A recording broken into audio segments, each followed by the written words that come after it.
Kita membacakan firman Tuhan, mari kita berdoa. Allah yang Maha Kuasa, di dalam nama Yesus Kristus, bersama dengan keluarga besar Ibu Pendeta Pikaryani, Pikaris Nova, kami nyatakan syukur kepadamu di dalam sukacita bersama.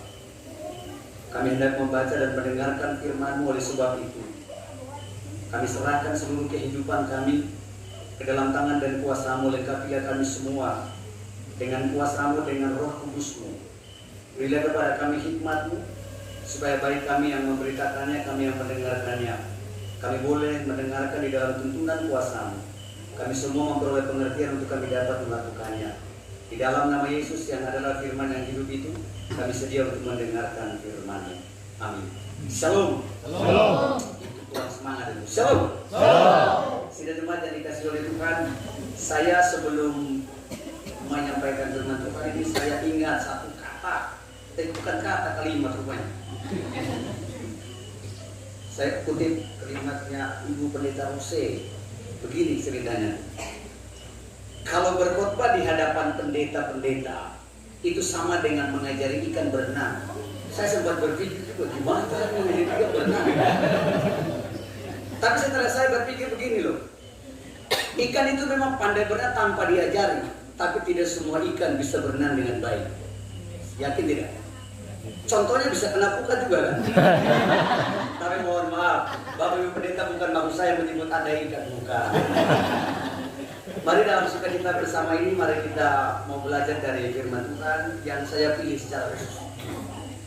Di dalam Perjanjian Lama, Mazmur pada pasalnya yang ke-136. Jadi mata kurang melihat benar-benar, jangan salah. Mazmur 136 itu judulnya kasih setia Allah kepada orang Israel. Itu betul ya, kalau salah kita cari ulang. Betul ya? Mazmur 136. Betul. Kita akan membacakannya secara bergantian. Ayat-ayat atau kalimat-kalimat yang dia ke kiri itu bagian saya. Kalimat-kalimat yang ke dalam bagian kita semua itu. Kira-kira bisa paham ya? Mari kita bisa membacakannya. Bahasanya Bersyukurlah kepada Tuhan sebab Ia baik. Bahasanya untuk selama-lamanya kasih setianya. Bersyukurlah kepada Tuhan segala Allah. Bahasanya untuk selama-lamanya kasih setianya. Bersyukurlah kepada Tuhan segala Tuhan. Bahasanya untuk selama-lamanya kasih setianya. Kepada Dia yang seorang diri melakukan keajaiban-keajaiban besar. Bahasanya untuk selama-lamanya kasih setianya. Kepada Dia yang menjadikan langit dengan kebijaksanaan. Bahasanya untuk selama-lamanya kasih setianya. Demikian juga bacaan kita pada malam ini. Yesus bersabda, berbahagialah setiap orang yang mendengarkan firman-Nya dan melakukan di sepanjang kehidupan ini. Shalom. Shalom. Saya mau bercerita tentang sebuah keluarga. Satu keluarga. Kepala keluarganya itu namanya Charles. Ada nama Charles ini, minta maaf, bukan bapak maksudnya. Dan satunya namanya Mary. Profesinya dua-dua adalah mereka berdua tuh profesinya konselor. Itu kan tahu sendiri kan, konselor itu apa tugasnya? Mengurus orang-orang yang agak rusak. Kira-kira begitulah. Pada suatu kesempatan mereka ditanya. Pertanyaan pertama ditanya kepada si Michael itu. Tadi saya bilang Michael atau sama tadi? Charles. Bagus sekali. Dia bilang begini, Charles, apakah kamu bahagia dengan Mary? Dia senang sekali, bahagia. Apakah Mary membahagiakanmu? Bahagia dengan Mary. Tiap hari dia membahagiakan saya. Pertanyaan yang sama ditanya kepada Mary. Mary, apakah Charles membuat kamu bahagia? Laki-laki ini, dia berpikir bahwa pasti jawabannya sama. Rupa-rupa dia mengatakan begini, enggak.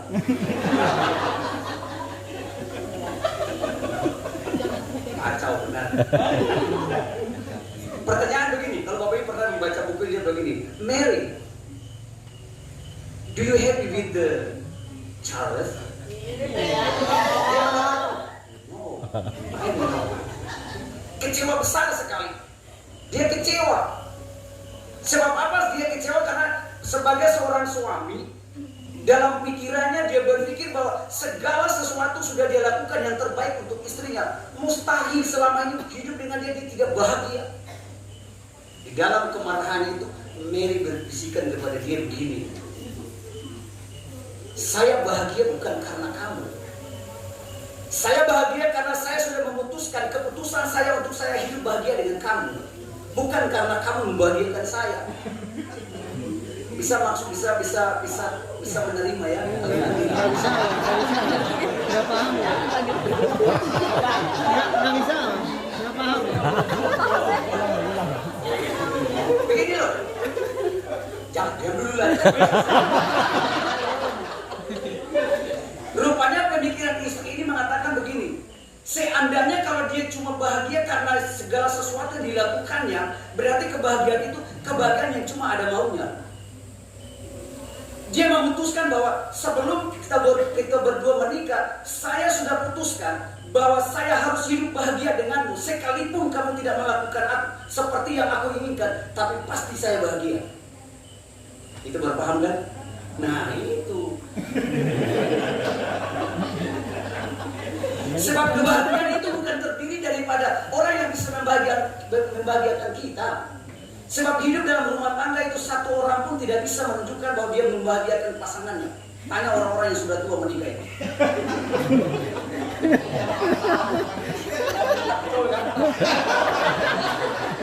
Sebab apa? Kebahagiaan itu membutuhkan sebuah keputusan. Kalau kita cuma bahagia karena kita diperlakukan yang baik, maka pada saat kita tidak diperlakukan, kita tidak bahagia. Makanya itu Firman nomor 450 itu. Dalam susah, tahu lagu itu enggak? Tahu? Kenapa saya suruh sendiri? Dalam susah bersenang, harus bersyukur. Saya memberikan tema untuk Mas dan Mbak Keren. Pernikahan itu adalah sebuah keputusan untuk manusia masuk di dalam sebuah perubahan. Jadi kalau saudara berdua beranggapan bahwa saudara berdua hidup menikah untuk bahagia, itu agak keliru tapi sedikit ya. Sebab tadi saya katakan orang yang bahagia itu tergantung daripada keputusan dia mau hidup bahagia. Jadi yang selama ini punya pikiran-pikiran yang agak keliru, robah sekali hari ini setelah mendengarkan saya. Bahagia itu bukan dari mana-mana, dari diri sendiri. Kenapa saya katakan bahwa pernikahan itu akan muncul sebuah keputusan manusia untuk masuk di dalam sebuah perubahan. Kenapa saya katakan demikian? Karena kenapa? Semakin hari semakin kita menikah dalam usia pernikahan kita, semakin hari semakin kita menunjukkan jati diri kita yang sebenarnya.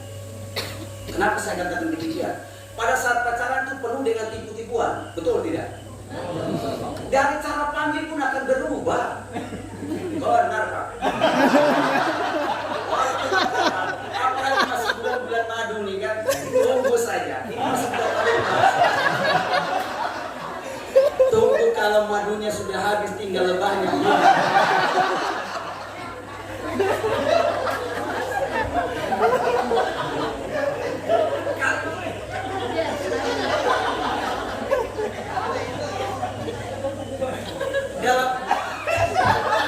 Tadi saya katakan apa? Dari cara memanggil pun berbeda. Saya mengatakan ini karena saya pernah mengalami. Waktu masih berbulan madu, kita masih panggil yang sudah maaf. Waktu pacaran masih dipanggil yang sudah maaf. Mau minum sudah miim. Itu waktu pacaran, waktu bulan madu. Begitu madu habis, woi, maksana. Ini perubahan-perubahan yang harus saudara berdua siap untuk menghadapinya. Itu dari cara sapaan, cara panggil. Dari fisik akan berubah. Yang masih baru menikah ini kelihatannya glowing betul. Nanti tunggu, anak sudah 1, 2 tidak ada glowing lagi. Perubahan-perubahan ini akan terjadi dalam kehidupan kita. Makanya itu, Mazmur 136 ayat 4. Dalam pernikahan itu Tuhan akan menunjukkan keajaiban-keajaiban. Kenapa saya katakan keajaiban apa? Saudara jangan berpikir bahwa keajaiban itu peristiwa-peristiwa yang sangat besar sekali. Jangan. Keajaiban itu menurut saya adalah situasi-situasi yang jarang kita lakukan. Contoh, pada saat belum menikah tidak tahu menyanyi. Sudah menikah anak 1-2 tidak tahu menyanyi pun paksa diri jadi penyanyi. Lagu yang paling handal adalah Inna Bobo. Lagu pun tidak bisa kita mempertanggungjawabkan. Contoh, kalau tidak bobo digigit nyamuk. Padahal justru orang yang itu yang digigit nyamuk. Betul tidak? Mana ada anak-anak lari sana sini nyamuk mau gigit. Itu loh. Karena perubahan-perubahan itu akan terjadi dalam hidup kita.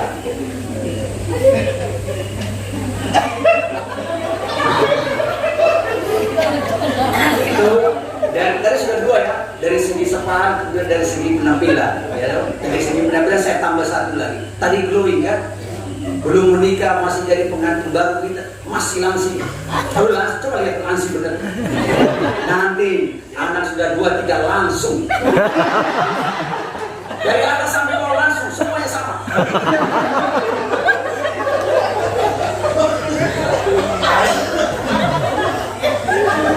Kesimpulan.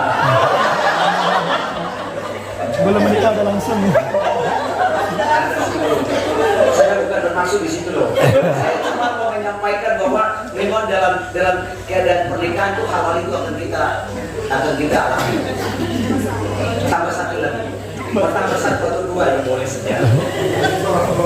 Keajaiban yang Tuhan lakukan adalah selain daripada perubahan-perubahan tadi, percaya dan yakinilah saudara akan bahagia dengan keputusan saudara. Saya tidak mengatakan saudara akan bahagia dengan pasangan saudara, jangan. Saudara tetap bahagia dengan keputusan saudara. Jadi yang sudah menikah lama-lama, yang ingin mau menikah, yang sudah rencana mau menikah, sekarang ambil sebuah keputusan, saya akan bahagia ketika saya menikah. Jangan sekali-kali mengatakan, saya kalau nikah dengan kamu saya bahagia. Jangan.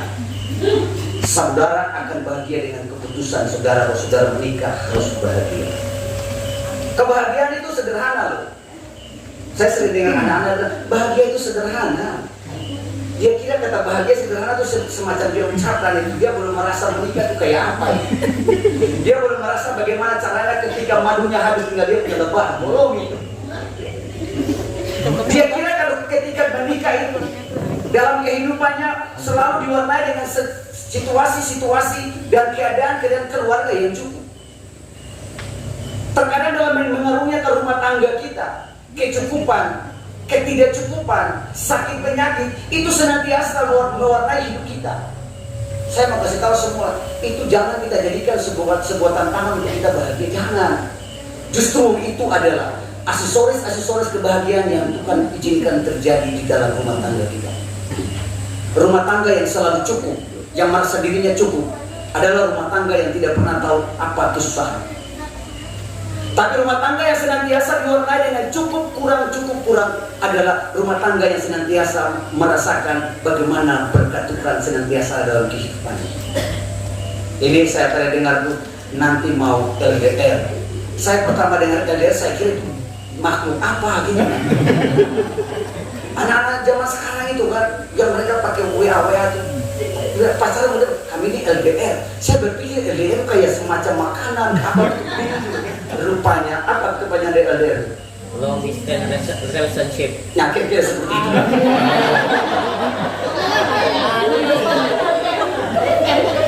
Long distance relationship. Ya maaflah agak ya namanya kita orang Indonesia kan agak salah. Tapi mohon dimengerti lah. Saudara dikasih oleh Tuhan, jangan ragu. Udah Bapak jangan ragu. Jangan mengatakan bahwa sudah jauh lalu ada keraguan-keraguan. Tidak. Orang yang bersama-sama pun sering berporak kok. Ada baiknya loh. Segala sesuatu yang saudara dan saya jalani selalu kita melihat kebahagiaan. Ada semacam pekerjaan Tuhan yang baik. Salah satu kita jauh itu supaya apa? Kita tuh makin hari makin kangen gitu loh. Kalau setiap hari kalau bangun tidur ketemu itu juga.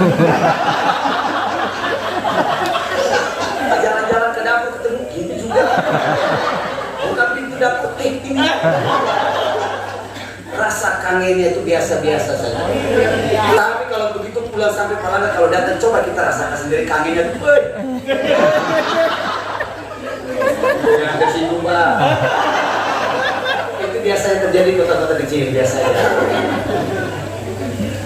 Justru makin hari makin jauh, makin hari makin cinta kasih yang diberikan Tuhan itu makin terjaga. Jadi Pak Ketua Majelis Jemaat Perjumpaan, jangan terlalu repot juga untuk menjaganya. Bapak Ibu Pendeta, jangan juga terlalu berpikir bahwa ini nanti kalau kita udah jaga ini bisa-bisa. Tenang saja. Sebab apa? Tuhan akan melakukan keajaiban. Mazmur 136 ayatnya yang keempat. Ini mau lanjut atau gimana? Terus. Sebetulnya kalau dalam pernikahan begini kan, itu saya karena saya dari saya pernah menikah juga saya itu. Maksudnya pernah merasakan seperti begitu. Itu rasanya semua itu baik semua. Semuanya baik. Salah tetap benar. Betul lah kira-kira. Betul ya? Nah jujur tuh. Nanti loh Bapak Ibu. Ada saya katakan nanti. Nanti ya. Kalau madunya sudah habis dulu. Nah, tapi saya percaya saudara, kalau pendeta itu, kalau apalagi nikah sama pendeta itu, nggak usah ragu. Tapi juga jangan saya bilang begitu lah, Bapak bilang, nggak usah lagi, saya bisa datang, jangan. Mengertilah bagaimana perasaan seorang wanita, kira-kira pergi ke sana, berapa bulan datang ke sini kira-kira? Ada rencana balik ke sini lagi nggak?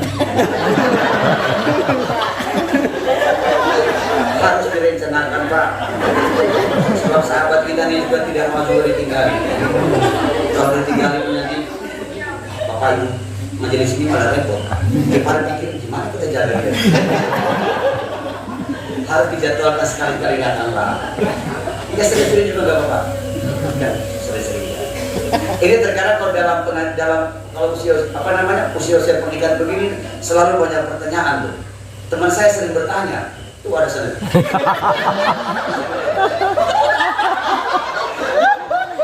Ini kalau sudah habis dari gereja, ini kalau sudah habis dari pentas, selanjutnya apa? Ya tahu sendiri kan. Bagi yang belum menikah jangan kalau berpikir jauh. Biasa aja, hal itu biasa aja. Tapi saudara, kenapa sampai Tuhan itu menciptakan manusia laki-laki dan perempuan, bukan semata-mata untuk cuma menikah? Itu kalau kawin dan menikah itu kawin dan menikah itu. Oh iya. Kalau saya tanya, kawin dan menikah itu beda. Beda dari namanya beda kan? Beda ya. Ini pernikahan itu dia muncul ketika Allah mengatakan, ketika Allah memberkati Adam dan Hawa dalam kitab Kejadian pasal 1. Lalu pasal 1 pasal 2. Pasal 1. Benar-benar tuh. Pasal 1 ayat berapa tuh? Ayat 24 ya. Bapak Ibu pendeta udah tahu loh. Jadi kalau sudah dibilang biar salah mulia aja. Karena kita tahu mereka pendeta. Jawab itu benar, kita kan nggak tahu juga kan.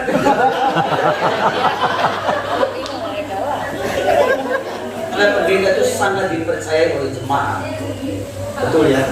Jadi kalau mengatakan itu ayat 24, kalau salah pun tetap iya. Benar. Ya, benar. Lalu Allah memberkati mereka. Hidup di dalam berkat. Jadi berkat dalam rumah tangga itu menurut saya di dalam kitab Kejadian itu bukan masalah lalu diberkati begitu, bukan. Tetapi diberkati dalam kaitan dengan pemeliharaan Tuhan, mencukupkan setiap hari-hari hidup keluarga kita. Jadi Bapak Ibu jangan berpikir bahwa berkat itu cuma pada saat di gereja. Berkat itu dalam setiap kelanggengan hidup kita, itu berkat yang Tuhan berikan. Oleh sebab itu, ketika kita belajar tentang firman Tuhan di malam hari ini, ketika kita belajar tentang keajaiban-keajaiban yang Tuhan percayakan dalam Mazmur 136 ayat 4, percayalah Tuhan akan melakukan keajaiban-keajaiban bagi saudara berdua. Amin.